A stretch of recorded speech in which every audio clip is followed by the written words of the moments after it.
Family ٹوٹکے: قیمتی اور نازک قسم کی کراکری کو پیک کرتے ہوئے یا الماری میں رکھتے ہوئے ہر دو پلیٹوں کے درمیان کاغذ رکھیں۔ اس طرح ان پر نامعلوم خراشیں نہیں پڑیں گی۔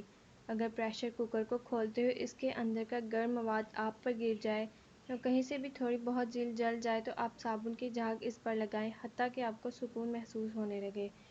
مٹروں کو ابالنے کے فوراً بعد ٹھنڈا پانی اگر ان پر ڈال دیا جائے تو ان کی سبز رنگت بہت خوشنما رہتی ہے۔ اگر بچے کے کینو کے جوتے بہت بدرنگ ہو چکے ہیں تو آپ ایک کپڑے پر پینٹ کرنے والے رنگ سے جوتے پر دلکش نقش و نگار بنا دیں، وہی جوتا بچہ شوق سے پہننے لگے گا۔